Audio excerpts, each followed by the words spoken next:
Hello students. Previous video में अपन ने chapter 5 को ख़त्म कर दिया था। ठीक है, अब चैप्टर नंबर 6 जो कि अपने बिजनेस स्टडीज़ का चैप्टर नंबर 6 जो है स्टाफिंग को स्टडी करते हैं। तो स्टडी में जब अपन स्टाफिंग को स्टडी करेंगे तो जो मेन पॉइंट्स जो अपने को इस चैप्टर में स्टडी करना है, जो इस चैप्टर में अपन जिसका एनालिसिस करेंगे, जिनको अपन समझेंगे, वो क्या क्या है। Meaning and definition of staffing, जाहिर सी बात है अगर अपन स्टाफिंग पढ़ रहे हैं तो स्टाफिंग का मीनिंग देखेंगे, कैरेक्टरिस्टिक्स, उसके features, importance of staffing, staffing as a part of human resource management. अब ह्यूमन रिसोर्स मैनेजमेंट क्या होता है वो अपन इसी वीडियो में आगे समझेंगे। Staffing process, training and development में डिफरेंस और उनका कंसेप्ट वगैरह, concept, importance, methods of training, methods of development etcetera. तो ये सब चीज़ों को अपन इस चैप्टर में थरली स्टडी करेंगे। ठीक है, तो सबसे पहले अपन देखते हैं meaning and definition of staffing. तो स्टाफिंग की डेफिनेशन या मीनिंग अपन देखते हैं। तो मीनिंग क्या है? तो the success of any organization considerably depends upon the talented and working personnel. It is not denying the fact that the growth of a business organization requires the continual infusion of a quality staff. ठीक है, तो अपन बिल्कुल general language में कहें तो staffing से मतलब आप क्या समझते हैं कि भैया स्टाफ को रिक्रूट करना या स्टाफ को सही जगह पे काम करवाना। अब स्टाफ क्या होता है? Number of workers. क्या है? जो वर्कर्स आपकी फर्म में काम कर रहे हैं, किसी भी ऑर्गेनाइजेशन में काम कर रहे हैं, उनको बोलते हैं स्टाफ। ठीक है, तो ये तो बिल्कुल फैक्ट वाली बात है कि भैया बिना किसी क्वालिटी स्टाफ के कोई भी ऑर्गेनाइजेशन, कोई भी जो भी अपन ऑर्गेनाइजेशन कहते हैं या कोई भी फर्म कह लें, एंटरप्राइज कह लें, वो सक्सेस नहीं पा पाएगी। ठीक है, सक्सेस किसी भी ऑर्गेनाइजेशन को यदि सक्सेस होना है, सक्सेसफुल होना है, तो उनको प्रॉपर स्टाफ की ज़रूरत होती है। ठीक है, जैसे अपन सपोज करें कि भैया अपन कार चला रहे हैं, कार में 3 चक्के बहुत अच्छे हैं, एक चक्का अपना थोड़ा सा ख़राब है, तो वो जो आपकी ड्राइव होगी, जो राइड होगी, वो सक्सेसफुल नहीं हो पाएगी। आपको वो एक चक्के के कारण बार बार परेशानियां झेलनी पड़ सकती हैं। ठीक है, तो वैसे ही अपन स्टाफ को भी कह सकते हैं कि भैया स्टाफ क्या है? पहिए हैं, पिलर्स हैं किसी भी एक बिल्डिंग के। ठीक है, तो स्टाफ अगर प्रॉपर होगा, सफिशिएंट अमाउंट ऑफ स्टाफ होगा, क्वालिटी स्टाफ होगा, तो वो ऑर्गेनाइजेशन के सक्सेसफुल होने के पीछे बहुत इंपॉर्टेंट, बहुत वाइटल रोल प्ले करेगा। बट यदि स्टाफ सक्सेस इफिशिएंट स्टाफ नहीं होगा तो फर्म का सक्सेस होना थोड़ा सा मुश्किल हो जाएगा। बहुत मुश्किल हो जाएगा कि भैया फर्म प्रॉपर जो भी मैनेजमेंट है, बोर्ड ऑफ डायरेक्टर्स हैं, जो उस ऑर्गेनाइजेशन से चाह रहे हैं, जितना सक्सेस उस ऑर्गेनाइजेशन से चाह रहे हैं, बिना प्रॉपर स्टाफ के, बिना एफिशिएंट स्टाफ के वो चीज़ वो अचीव नहीं कर पाएंगे। ये चीज़ आप भी समझ रहे हैं। ठीक है, तो after planning and selection of organisation structure, the next phase of the management process is to fill the various post provided in the organisation. This is known as management of staffing function. In the explicit sense, staffing is the putting pupils to job. It is concerned with workforce planning, including recruitment, selection, training, development, promotion, compensation, and performance appraisal of workforce. It is in fact that part of the process of management which pertains to obtaining, utilizing, and maintaining a satisfactory and delighted workforce. After deciding what is to be done, how is to be done, it has to be decided by whom is to be done.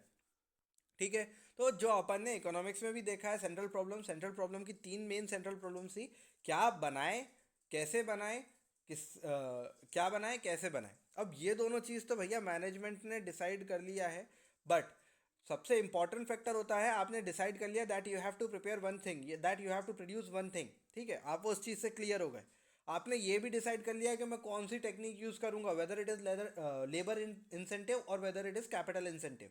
ठीक है, आपने वो technique भी आपने decide कर ली।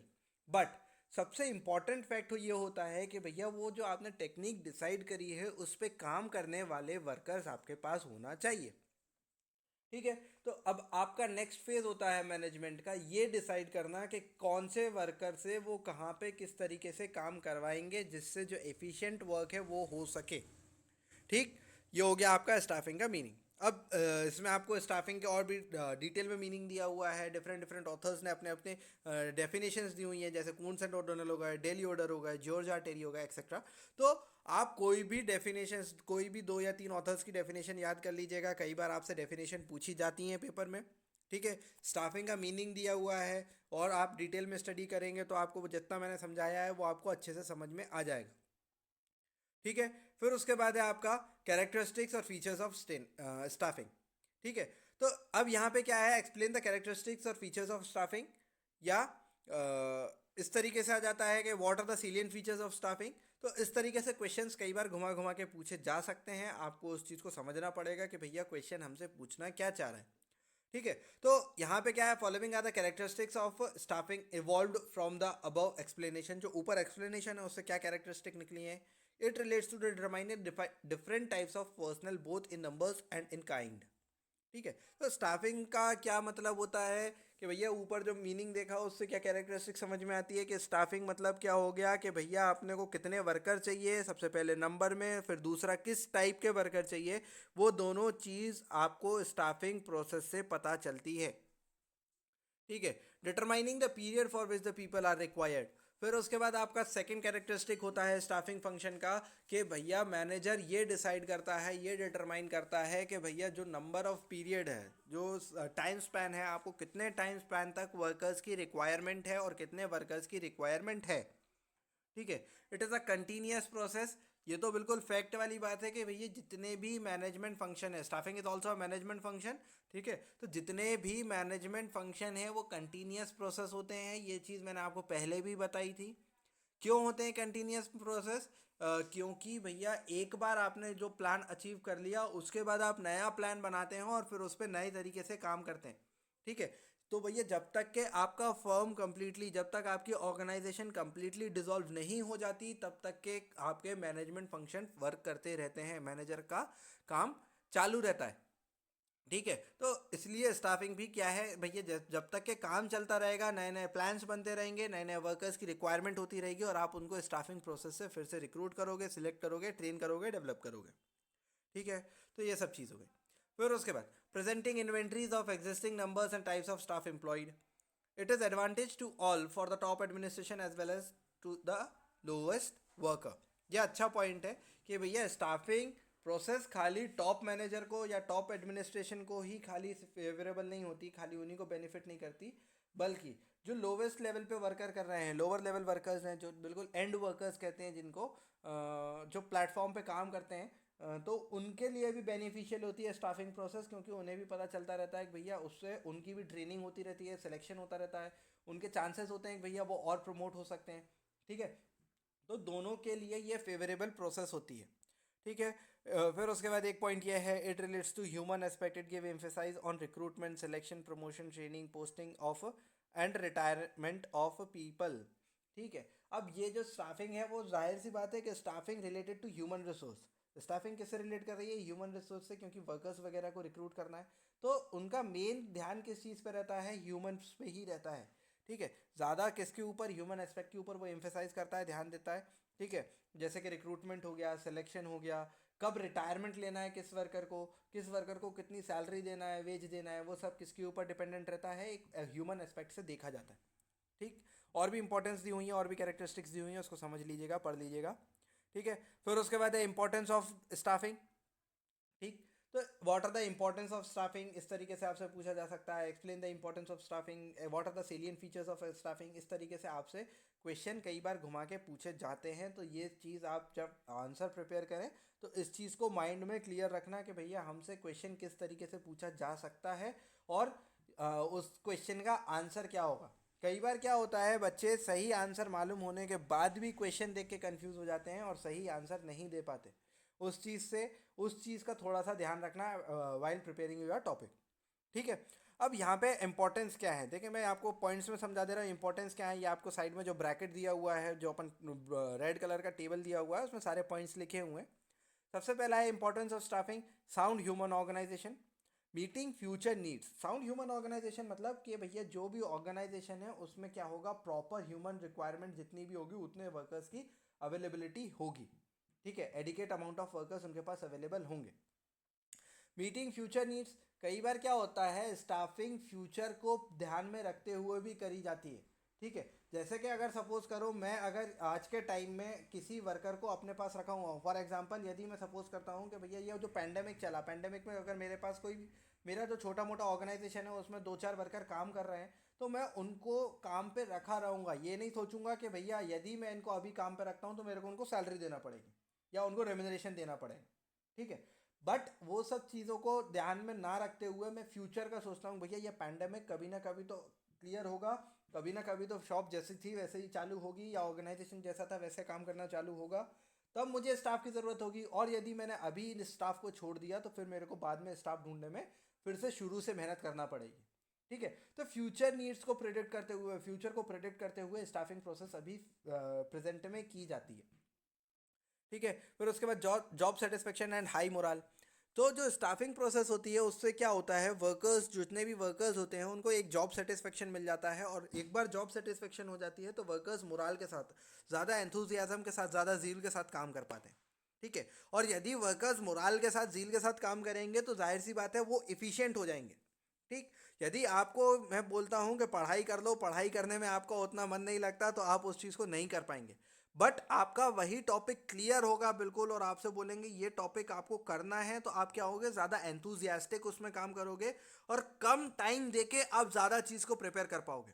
ठीक है, जैसे कि अगर सपोज करो आप अकाउंट्स का ही क्वेश्चन सॉल्व कर रहे हो, न्यूमेरिकल पोर्शन सॉल्व कर रहे हो, या आप कोई भी चीज़ का न्यूमेरिकल पोर्शन सॉल्व कर रहे हो, मैथ सॉल्व कर रहे हो, कुछ भी सॉल्व कर रहे हो, जब अगर आपके उसके आंसर आते रहते हैं, आपको उसमें करने में मन लगा रहता है कि भैया हाँ जो मैं कर रहा हूँ उससे उसको उसके आंसर्स मेरे आ रहे हैं, तो आपका और क्वेश्चन करने का मन करता है। बट वहीं पे क्या होता है कि यदि दो क्वेश्चन के आंसर आना बंद हुए, आपका एंथुजियाज्म खत्म कि भैया अब मेरे को ये सब्जेक्ट नहीं पढ़ना, बस बहुत पढ़ दिया।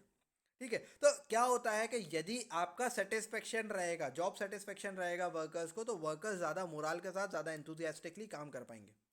ठीक है, क्वालिटी मैनेजमेंट हो पाएगा, मैनेजमेंट प्रोसेस प्रॉपरली रन कर पाएगी, मैनेजमेंट अपने मैनेजर्स अपने पूरे फंक्शन फॉलो कर पाएंगे, फंक्शन को पूरे कर पाएंगे, क्यों, क्योंकि उनके पास एडिकेट अमाउंट ऑफ पर्सनल होंगे। मैक्सिमम प्रोडक्टिविटी, अच्छे वर्कर्स काम करेंगे, अच्छे एंथुजियास्टिकली काम करेंगे, तो प्रोडक्शन आपका क्या होगा, ज़्यादा होगा, कम रिसोर्सेज में ज़्यादा प्रोडक्शन वो आपको निकाल के देंगे। ऑप्टिमम यूज़ ऑफ वर्कफोर्स, जो वर्कफोर्स होगा, जितने भी वर्कर्स आपके पास होंगे उनको आप ऑप्टिमम यूटिलाइज कर पाएंगे। स्टाफिंग प्रोसेस से आप उनको ऑप्टिमम यूटिलाइज कर पाएंगे। ऑप्टिमम यूटिलाइज कर पाना मतलब कि आप उनको सही तरीके से यूज़ कर पाएंगे, किस वर्कर को कहाँ पे यूज़ करना है और किससे आपको सबसे ज़्यादा प्रॉफिट हो सकता है।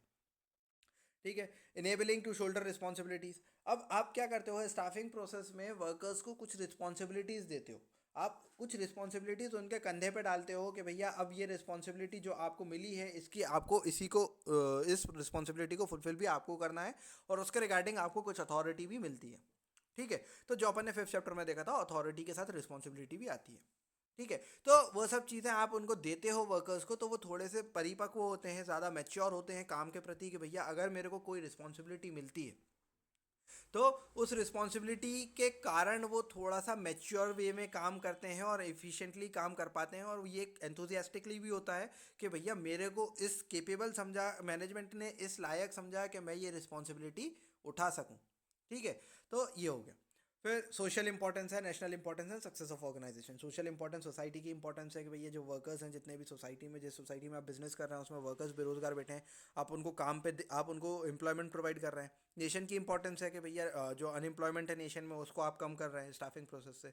सक्सेस ऑफ ऑर्गेनाइजेशन, ऑर्गेनाइजेशन के सक्सेस के लिए भी डिपेंडेंट है स्टाफिंग प्रोसेस, अपन ने भी ऊपर मीनिंग में देखा था। ठीक है, तो इन सारे पॉइंट्स की डीलिंग को आप एक बार स्टडी कर लेंगे तो आपको क्लियर हो जाएगा कि भैया ये पॉइंट का मतलब क्या है और ये पॉइंट। फिर उसके बाद नेक्स्ट टॉपिक है आपका स्टेप्स इन स्टाफिंग प्रोसेस। अब स्टेप्स इन स्टाफिंग प्रोसेस क्या है कि भैया स्टाफिंग प्रोसेस में क्या स्टेप्स फॉलो करते हैं, मतलब जो भी स्टाफिंग होती है उसमें कौन सी स्टेप अपन फॉलो करते हैं।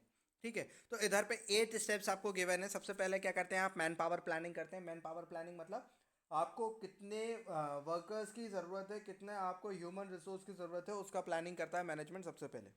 फिर उसके बाद जॉब एनालिसिस करता है कि भैया किस टाइप के वर्कर की ज़रूरत है और कहाँ से मैं वर्कर को रिक्रूट कर पाऊंगा। ठीक, जॉब एनालिसिस हो गया, आपने नंबर ऑफ वर्कर्स डिसाइड कर लिया, आपने जॉब एनालिसिस कर ली कि भैया मेरे को कौन सी फील्ड में कितने वर्कर्स की ज़रूरत है। फिर उसके बाद आप क्या करेंगे, रिक्रूटमेंट करेंगे। आप रिक्रूट करेंगे वर्कर्स को, रिक्रूटमेंट को अपन कहते हैं भर्ती। ठीक है, तो अब आप वर्कर्स को रिक्रूट करेंगे कि भैया वर्कर्स जहाँ पे आपको जितने वर्कर्स की ज़रूरत है, आपने उसको एक्सटर्नल सोर्स या इंटरनल सोर्स जो भी हैं, अपन ये सोर्सेज ऑफ रिक्रूटमेंट क्या है इसी वीडियो में आगे देखेंगे। ठीक है, तो उसको आप रिक्रूट करेंगे कि भैया कोई भी फेवरेबल सोर्स जो आपके लिए होगा external, weather it is external और इंटरनल, तो उस सोर्स को आप सेलेक्ट करेंगे, फेवरेबल सोर्स को, और उससे आप वर्कर्स को रिक्रूट करेंगे। ठीक है, रिक्रूट करने के बाद आप सिलेक्शन करेंगे कि भैया किस वर्कर्स से क्या काम करवाना है और किस वर्कर्स को सिलेक्ट करना है और किस वर्कर को नहीं भी करना। फिर उसके बाद आप उनको प्लेसमेंट एंड ओरिएंटेशन देते हैं कि भैया आपको ये काम करना है और इस जगह पे जाके काम करना है।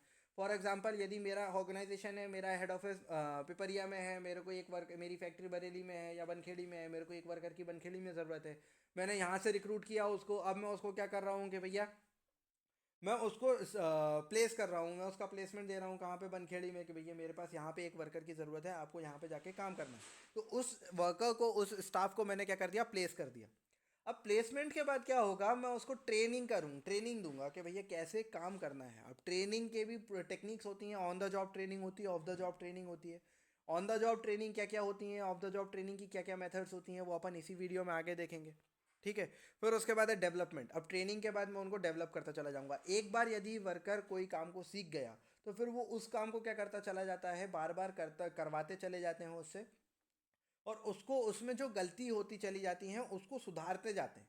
ठीक है। तो यदि एक बार गलती करी हुई गलती को अगर एक बार सुधार दिया तो वो गलती फिर से रिपीट नहीं होगी और वो समझ जाएगा कि भैया ये गलती मेरे को फिर से रिपीट नहीं करना है। तो इसको अपन क्या बोलते हैं, डेवलपमेंट बोलते हैं कि भैया एक ही फिर वो बार बार वो काम को करते चले जाते हैं। फिर उनके अंदर क्या हो जाता है, पर्सनालिटी डेवलपमेंट होता है, कॉन्फिडेंस आता है, वर्क कर पाते हैं, इफिशिएंटली काम कर पाते हैं, उनको बार बार समझाना नहीं पड़ता। तो ये जो है ना, जब पूरी पर्सनालिटी डेवलप होती है उसको बोलते हैं क्या, डेवलपमेंट। ठीक। तो परफॉर्मेंस अप्रेजल, के भैया किसी ने अच्छा काम किया है तो उसको अप्रेज करते हैं, उनको इंक्रीमेंट वगैरह अपन दे के अप्रेज करते हैं। प्रमोशन एंड करियर प्लानिंग, फिर उसके बाद उनको प्रमोट करते हैं, उनको करियर प्लान करने में हेल्प करते हैं, उनको करियर कैसे प्लान करना है वो सब चीज़ वो उससे समझते हैं, प्रमोट करते हैं अपन उनको, तो उससे उनको समझ में आता है। कंपनसेशन और रेम्यूनरेशन, एट द एंड अपन क्या करते हैं कि भैया यदि कोई भी वर्कर को अपन कहीं काम करा रहे हैं तो उस काम के रिगार्डिंग जितना भी वो काम कर रहा है उस रिगार्डिंग अपन उसको सैलरी, रेम्यूनरेशन, वेज कुछ भी अपन उसको प्रोवाइड करते हैं। ठीक। तो ये हो गई आपकी क्या, स्टाफिंग प्रोसेस। इसकी डीलिंग भी बहुत इजी लैंग्वेज में आपकी बुक में लिखी हुई है, हर पॉइंट की आप एक बार स्टडी करेंगे, थरली स्टडी करेंगे, आपको हर पॉइंट समझ में आ जाएगा। ठीक है। तो कंफ्यूज मत होना कोई भी शब्द को लेके, कोई भी आपके टर्म को लेके कि भैया ये टर्म कहना क्या चाह रहा है, बहुत इजी लैंग्वेज आपको पूरी बुक में लिखी हुई है। ठीक। फिर उसके बाद नेक्स्ट पॉइंट है आपका रिक्रूटमेंट। ठीक। तो रिक्रूटमेंट है क्या, अब देखते हैं रिक्रूटमेंट। अभी अपन ने देखा स्टाफिंग प्रोसेस, स्टाफिंग और रिक्रूटमेंट में डिफरेंस क्या होता है। स्टाफिंग क्या होता है कि अगर अपन समझ लें कि staffing is a filling the gap of workers, यदि कहीं पे वर्कर की ज़रूरत है तो आप उसको फिल कर देते हो, वेदर आप उसको प्रमोट करके, कैसे भी आप उसको प्रमोट करके या कहीं से किसी को प्लेस करके, इस तरीके से आप उस गैप को फिल कर देते हो।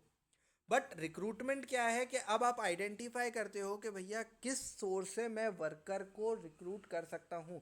सोर्स ऑफ ओरिजिन आप यहाँ पे आइडेंटिफाई करते हो, एनालाइज करते हो कि भैया किस एरिया से, किस सोर्स से मैं वर्कर्स को, मेरे जो रिक्वायर्ड वर्कर्स हैं उनको मैं फर्म में ला सकूं।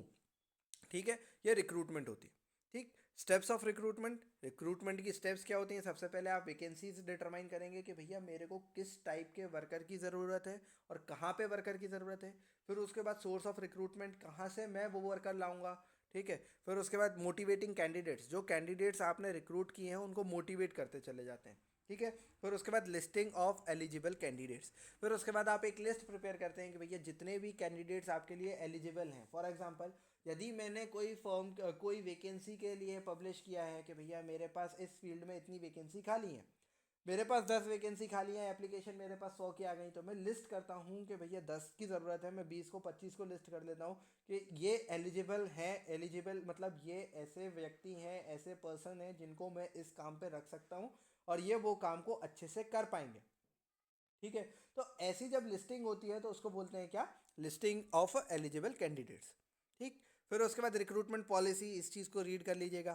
ठीक। फिर उसके बाद सोर्सेज ऑफ रिक्रूटमेंट, जो मैंने बताया था sources of recruitment, there are two sources of recruitment, internal source of recruitment और एक्सटर्नल सोर्स ऑफ रिक्रूटमेंट। अब इंटरनल को अपन हिंदी में भी बोलें तो आंतरिक होता है, और एक्सटर्नल मतलब जो बाहर है, आपका जो एक्सटर्नल सोर्स हो गया, मतलब बाहर से जो आप वर्कर्स को लेके आ रहे हो वो एक्सटर्नल सोर्स के अंदर आ जाते हैं। ठीक है। तो इंटरनल सोर्स क्या होता है कि भैया वर्कर, जैसे कि एक बिजनेस प्रेमिस के अंदर, एक ऑर्गेनाइजेशन के अंदर से ही यदि मैं वर्कर को एक जगह से दूसरी जगह पुट करके जो वर्कर की ज़रूरत है, जितनी भी वैकेंसीज खाली हैं उनको मैं फिल कर दे रहा हूँ, तो वो इंटरनल सोर्स ऑफ रिक्रूटमेंट हो गया। जैसे ट्रांसफ़र हो गया, प्रमोशन हो गया, डिमोशन हो गया, एक्सेट्रा।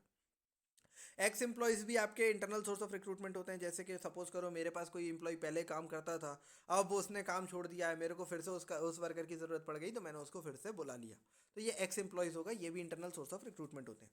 ठीक है, तो इसको एक बार ध्यान में रख लेना है कि इंटरनल सोर्स ऑफ रिक्रूटमेंट क्या क्या होते हैं। कई बार आपसे 1 मार्क्स में पूछ लिया जाता है what are the promotion is a internal और एक्सटर्नल सोर्स ऑफ रिक्रूटमेंट, या promotion is dash source of recruitment. ठीक है, तो transfer is dash source of recruitment. तो इस तरीके से आपसे पूछ लिया जाता है, तो आपको मालूम होना चाहिए कि भैया जो अगर प्रमोशन है, ट्रांसफ़र है, डिमोशन है, एक्स एम्प्लॉय है, तो ये सब क्या है, इंटरनल सोर्स ऑफ रिक्रूटमेंट है। ठीक, तो प्रमोशन आपको मालूम है, किसी को नीचे से ऊपर पोस्ट कर देना, प्रमोट कर देना, कि भैया कोई अगर नीचे लेवल पे काम करता है उसको अगर अपन ने देखा कि हाँ अच्छे से काम कर सकता है और ऊपर वैकेंसी खाली है तो अपन ने उसको ऊपर प्रमोट कर दिया। ट्रांसफ़र, आज मेरे पास एक वर्कर यहाँ पे काम कर रहा है जो एक्स्ट्रा में काम कर रहा है, मेरे पास ample stock of ample amount of workers, इस फैक्ट्री में मेरे पास ample amount of workers already available हैं, तो मैं क्या करूँगा, जितने भी ज़्यादा वर्कर्स हैं उनको दूसरी फैक्ट्री में जहाँ पे वर्कर की ज़रूरत है वहाँ पे उनको ट्रांसफ़र कर दूंगा। डिमोशन, कोई वर्कर यदि ऊपर वाले लेवल पे काम कर रहा है, वो सही से काम नहीं कर पा रहा है, तो मैं उसको डिमोट कर दूंगा, क्योंकि मेरे पास नीचे वाली वैकेंसी खाली है और मेरे को वहाँ पे वर्कर चाहिए काम करने के लिए, और वो ऊपर सही तरीके से काम नहीं कर पा रहा है। या एक्स एम्प्लॉयज़ में बाहर से जो मेरे वर्कर्स मेरे को छोड़ के जा चुके हैं उनको मैं फिर से बुला लूँगा। ठीक है, एडवांटेज और इंपॉर्टेंस ऑफ इंटरनल सोर्स, ये इंपॉर्टेंट क्वेश्चन भी है कि भैया what are the advantage of internal source. Advantage क्या है, इकोनॉमिकल है, ज़्यादा पैसा खर्च नहीं होता है इसमें। प्रमोशनल एवेन्यूज़ खुले रहते हैं, जो भी वर्कर्स हैं उनके लिए प्रमोशन के रास्ते खुले रहते हैं कि भैया आज नहीं तो कल उनको प्रमोशन मिल सकता है, और वो अच्छे से काम करते हैं कि भैया डिमोशन का भी खतरा रहता है, यदि मैं अच्छे से काम नहीं करूँगा तो मैं डिमोट भी हो सकता हूँ। ठीक है, फिर उसके बाद बेटर सर्विस, अच्छी सर्विस देते हैं वो, क्यों, क्योंकि भैया उन्हें ये डर रहता है कि भैया हम डिमोट भी हो सकते हैं, और ये मन में भी रहता है कि अच्छा काम करेंगे तो प्रमोट भी हो सकते हैं। ठीक है, मोटिवेशनल वैल्यू, मोटिवेट होते रहते हैं वर्कर्स के भैया प्रमोशन हमें मिल सकता है। रेफरेंस नॉट रिक्वायर्ड, आपको रेफरेंस की ज़रूरत नहीं पड़ती, कोई आपको सिफारिश नहीं करता, कोई रेफ़र नहीं करता कि भैया यहाँ से आपको वर्कर को लाना पड़ेगा या वहाँ से वर्कर को लाना पड़ेगा। आपके पास ऑलरेडी वो वर्कर अवेलेबल रहता है, आप उसको अच्छे से जानते हैं, बस आप वैकेंसी को फिल कर रहे हैं कि इस जगह से दूसरी जगह पे पुट कर दिया। नॉलेज ऑफ एंटरप्राइज, जो भी वर्कर आपका इंटरनल सोर्स ऑफ रिक्रूटमेंट से रिक्रूट होता है उसको पूरे एंटरप्राइज की नॉलेज पहले से ही रहती है, क्योंकि वो वहीं पे काम कर रहा होता है। ठीक है, तो उसको फिर से समझाने में, प्रॉपर ट्रेनिंग देने में, डेवलप करने में, तो उसमें डबल से टाइम वेस्ट नहीं होता, डबल से पैसा खर्च नहीं होता। ठीक है, अब उसके डिसएडवांटेजेस क्या होते हैं, प्रमोशन ऑफ इनएफिशिएंट। डिसएडवांटेजेस कई बार ये होते हैं कि भैया आपको प्रमोट करना है, ऊपर वैकेंसी खाली है, आपको बाहर से कोई वर्कर को रिक्रूट नहीं करना, तो कई बार ऐसे वर्कर्स प्रमोट हो जाते हैं जो इनएफिशिएंट होते हैं। ज़्यादातर अपन देखते हैं कि भैया जो अपने पुराने समय में होता था, तो जो गवर्नमेंट, आज के टाइम में तो ऐसा नहीं हो रहा, लेकिन पुराने समय में जो होता था, गवर्नमेंट इंडस्ट्रीज़ जो होती थी या गवर्नमेंट सेक्टर्स जो होते थे, वहाँ पे कई बार क्या होता था कि इनएफिशिएंट लोगों को प्रमोशन मिल जाता था because of unavailability of workers. ठीक है, क्योंकि वो बाहर से वर्कर्स को रिक्रूट नहीं कर रहे थे, इंटरनली रिक्रूटमेंट प्रोसेस, इंटरनली जो गैप था उसको फिल करने की कोशिश कर रहे थे, तो उसमें कई बार ऐसे लोग प्रमोट हो जा रहे थे जो उस फील्ड के लिए इनएफिशिएंट थे। उनको काम तो आता था, ऐसी बात नहीं है, लेकिन वो उतने इफिशिएंटली उस काम को नहीं कर पा रहे थे। ठीक है, रेस्ट्रिक्टेड चॉइस, चॉइस रेस्ट्रिक्टेड हो जाती थी, भैया आपके पास यदि 10 वर्कर हैं तो 10 ही में से आपको किसी को सिलेक्ट करना पड़ेगा, बट यदि एक्सटर्नल सोर्स होता तो आपके पास 1000 वर्कर होते, उनमें से आपको 10 को सिलेक्ट करना पड़ता, तो उसके एडवांटेजेस भी हैं और उसके डिसएडवांटेजेस भी हैं। ठीक है, लैक ऑफ कंपटीशन, कंपटीशन नहीं होता, not a complete solution, complete solution नहीं है इंटरनल सोर्स ऑफ रिक्रूटमेंट। समय पढ़ने पे आप इंटरनल सोर्स ऑफ रिक्रूटमेंट कर सकते हैं, बट वो 100% कंप्लीट सोर्स नहीं होता। ठीक है, लिमिटेशन, इसकी लिमिटेशन क्या है, स्कोप क्या है, फ्रेश टैलेंट का स्कोप बिल्कुल ख़त्म हो जाता है। कोई यदि फ्रेश टैलेंट जनरेट हो रहा है तो वो उस फॉर्म में अप्लाई नहीं कर पाता, क्योंकि वो एक्सटर्नली पर्सनल को रिक्रूट करते ही नहीं है। ठीक है, the existing employees tend to become lethargic, जो एग्जिस्टिंग एम्प्लॉई हैं वो क्या हो जाएंगे, थोड़े से आलसी टाइप हो जाएंगे, लेथर्जिक बिहेवियर हो जाएगा उनका कि भैया हम काम करें ना करें हमें निकाला तो नहीं जा सकता, ज़्यादा से ज़्यादा क्या होगा, हमें डिमोट ही करेंगे ना, तो काम तो नहीं जाएगा, जॉब तो नहीं जाएगी हमारे पास से, या कोई बाहर से बंदा तो आ नहीं रहा है जो हमारी ऊपर वाली वैकेंसी खाली है तो उसको फिल कर दे, तो मैं काम करूँ ना करूँ मुझे तो प्रमोशन मिल ही जाएगा, क्योंकि इनके पास कोई चॉइसेस ही नहीं है। तो इस टाइप की थिंकिंग वर्कर्स के अंदर धीरे धीरे आने लगती है। ठीक है। फिर उसके बाद all the vacancies can not be filled by internal source से पूरी वैकेंसीज फिल नहीं की जा सकती।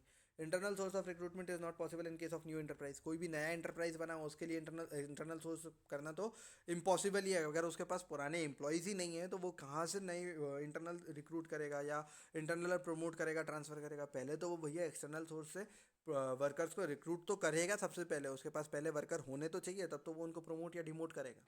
ठीक है। तो ये सब चीज़ें कुछ लिमिटेशन है। ठीक। फिर उसके बाद एक्सटर्नल सोर्स ऑफ रिक्रूटमेंट समझाया। एक्सटर्नल सोर्स क्या है? एडवर्टीजमेंट के थ्रू। देख आप भी देखते हैं कि भैया पेपर में जो अपना न्यूज़पेपर है उसमें एक क्लासिफाइड कॉलम रहता है, उसमें जो जिसको भी वर्कर की ज़रूरत होती है वो उसमें क्या करता है, एडवर्टीजमेंट देता है कि भैया हमें इस वर्कर की ज़रूरत है, इस स्पेसिफिक अपन कहते हैं ना कि इस क्वालिटी के वर्कर की हमें ज़रूरत है जिसके पास कम से कम इतनी क्वालिफिकेशन हो। ठीक है। अकॉर्डिंग टू क्वालिफिकेशन आप उसमें पुट कर देते हैं कि इतनी क्वालिफिकेशन वाले वर्कर हमें चाहिए, तो वो वर्कर्स आपसे कांटेक्ट कर पाते हैं। कंसल्टेंसी फर्म जो होती हैं वो भी आपको वर्कर्स प्रोवाइड करती हैं। एम्प्लॉयज़ रिकमेंडेशन, कई बार जो एम्प्लॉय आपके पास ऑलरेडी काम कर रहे हैं वो रिकमेंड करते हैं कि भैया हमारा भाई है या हमारा रिश्तेदार है वो भी आपकी फर्म में काम करना चाहता है, अभी दूसरी फर्म में काम कर रहा है, वो ये काम कर सकता है। ठीक है। तो आप उसको रिकमेंड करते हैं, वो उस रिकमेंडेशन को देखते हैं और रेफरेंस को देखते हुए आपको यदि अच्छा लगता है तो आप उस एम्प्लॉय को जिसको भी आप जिसकी भी रिकमेंडेशन आपको मिली है आप उसको देखते हैं और फिर उसको लगता है कि हाँ वो सही तरीके से मेरी फर्म में काम कर पाएगा, तो आप उसको फर्म में ले लेते हैं। ठीक है।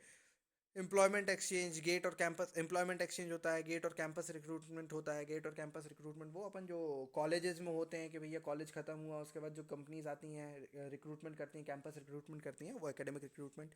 ये बात भी कई बार पूछी जा सकती है, पूछी जाती भी है कि campus recruitment is dash source of recruitment. ठीक है। तो मालूम होना चाहिए कि it is an external source of recruitment. ठीक। तो और भी बहुत सारे आपको वो दिए हुए हैं कि भैया किस तरीके, जैसे लेबर कॉन्ट्रैक्टर्स हो गए, रिटायर्ड ऑफिसर्स हो गए, तो ये सब चीज़ें आपको मालूम है, आप इसको पढ़ेंगे आपको समझ में आ जाएगा। ठीक है।